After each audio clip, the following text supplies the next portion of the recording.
All right, we've got, is it Tan in Atlanta or Tan? Yeah, it's Tan. Hey, Tan. Hey, recently I was watching Science Channel, and a show called Through the Wormhole with Morgan Freeman was coming on. Have you guys ever seen that? I haven't watched it yet, but a lot of people have told me about it. Yeah, I was watching it, and the first episode was about if there's a creator of the universe or not. And a guy named Professor Michael Persinger from Laurentian University, he created something called the God helmet. Yeah. And what it is, it's like it's a helmet, and then it delivers like electromagnetic signals to different parts of your brain. Yep. And it activates supposed parts that create a divine experience for you. And up to 80% of people that like took it, even atheists and religious people both, they both said they saw something, some sort of outside presence, like a god or a demon or something divine near them, even though they're atheists or religious. Right. It provokes an experience that is ubiquitously labeled with this sort of religious language. Yeah. Yeah, and he also said that maybe someone like Christ or Muhammad, this could be also like, the experience could also be created through maybe a lightning storm or maybe use of like drugs or psychedelics or something like that. So I thought that was pretty cool to share that. And there's been speculation that people who've had religious visions suffer from things like temporal lobe epilepsy. And also, like V.S. Ramachandran, who probably one of those brilliant people who's ever walked the earth, has done studies with people with split brain phenomena where the corpus callosum has been separated, I believe. I might have got the term wrong. But anyway, you end up with two separate personalities, and they can actually communicate with both of them because only one of them can actually use speech. The other one is going to control an arm. And so you can communicate with both of these two halves of one person's brain that have individual personalities that will answer questions in different ways, including in one case where one side of the brain said it believed in a God and the other side of the brain said it didn't believe in a God. And while this is the sort of thing that he has said, and I completely agree, should have sent shockwaves through the religious community, it's gone largely ignored and unnoticed. And the fact of the matter is... That makes sense.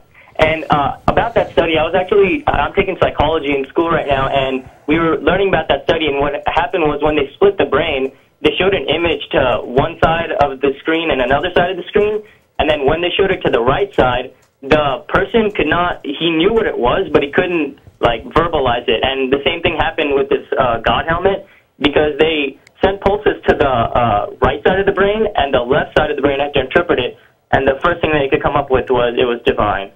Yeah, and they did something similar on an episode of House in Season 5. The big thing is that when we talk about both religious experience and when we talk about things like the soul, all the attributes that we would normally attribute to a soul or religious experience can be identified through normal brain activity with a handful of exceptions. And those exceptions tend to fall in the category where nothing real, no real phenomena has been demonstrated. For example, people will say the soul is the thing the part of us that persists after we die.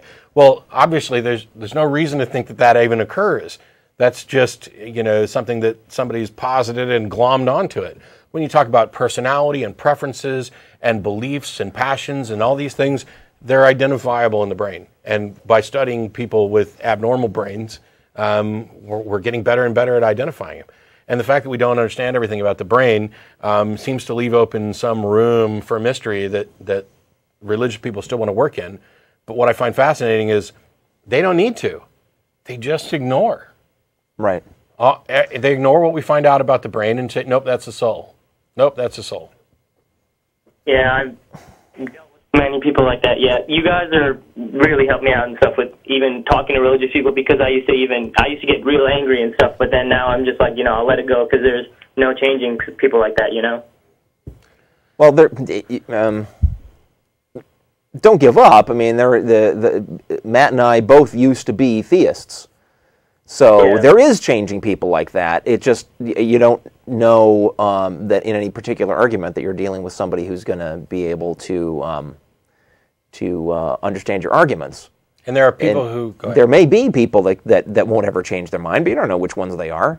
Yeah. And that's true. But anyway, the point is, you're we atheists have a valid point of view, and we shouldn't just shut up about it because we're not going to be able to change the opinions of the believers either. I mean, we're all entitled to not only have our own opinions, but to say what they are.